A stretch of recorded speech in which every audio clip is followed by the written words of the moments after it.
Laura and Judy, I brought you a present. This is the, Thank you. How pretty. isn't it beautiful? This is called the Intent Heals Journal. And it is made with beautiful handmade paper. Let me show you inside.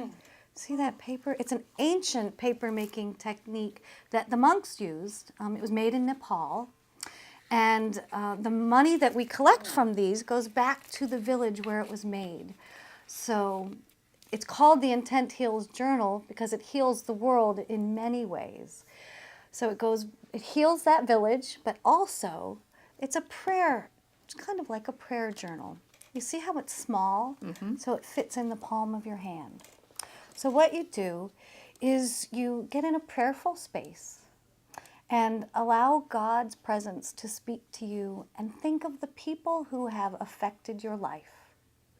Sometimes in a positive way and sometimes maybe in a negative way, but just allow the names to bubble up and write them down. And you can write them in whatever way you'd like. You could put one name on a page, or you could fill the page with names, whatever you'd like. And at the end, you pray this prayer. For those remembered, may you receive this blessing of love, light, healing, and wholeness. And this is why it's made for the palm of your hand, because you pray. Thank you. That's a lovely gift. You're welcome. I can't wait to get started and put some names in here. I'll have to put several on one page because there are so many people who have affected my life. Oh, and we've been telling so many of those stories. I know. And you've already mentioned so many special folks. That's great. Laura, I thought it would be good for you, too, as the caregiver. I know you're not taking a lot of time for yourself. And I thought this would be a good way for you to spend just a few minutes alone and in prayer. And you've told me how important your faith is to you. So this would be a way to take a few minutes and let the names come to you, too. But I'm really focusing on Mom now. Yeah, I know you are. But I think this would be good for you to take some time for yourself and really be prayerful. And you know, you may have a lot of feelings about, you've mentioned that there's people in your family that aren't here helping you. Yeah. And maybe those feelings are better out than in. And it's a way to bring healing. Read that prayer. That'd be a hard prayer to pray for some right now. But Yeah, it'll come. Yeah.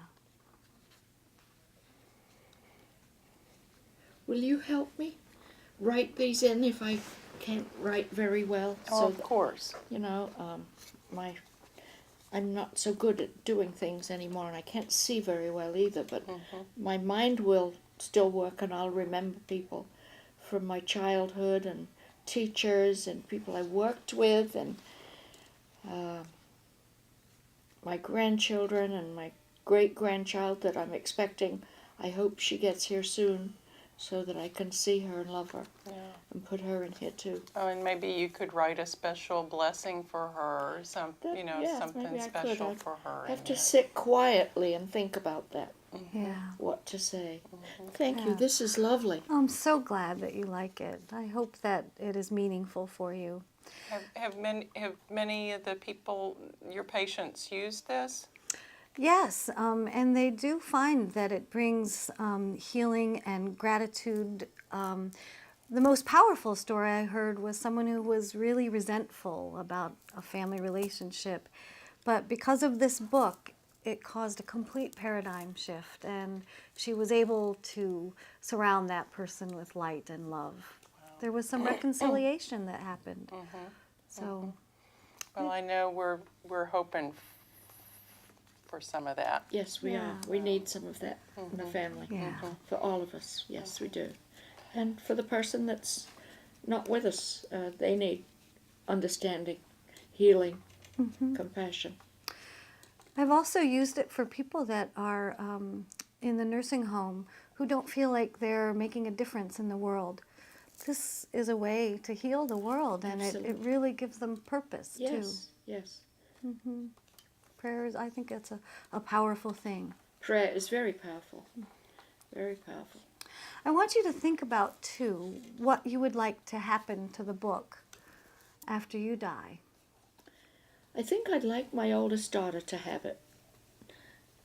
She's a very spiritual girl, and she's familiar with a lot of the people that will be in this book. And after I'm gone, it will help her a lot. That's great. You're leaving her a legacy. Yes. Yeah, yes. that's beautiful. Are there any best times of the day that people find to use it, or anything else that helps Yeah.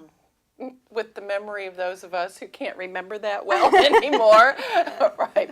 Well, I think it'll be individual, and I mean, you seem to have more energy in the morning. Yes, I so it do. might be a nice way to start the Start day. Yes. And you can have a whole attitude of healing and gratitude for the whole day. Now, some people like to do it at the end of the day, and so that they can reflect over the day, and it brings a nice way of closing their day. And some people find that it's helpful to quiet them down and light a candle, or to play some music that is able to quiet you. I know with as busy as you've been, it's hard to be settled and not think of all the things that you have to do. And sometimes those things help.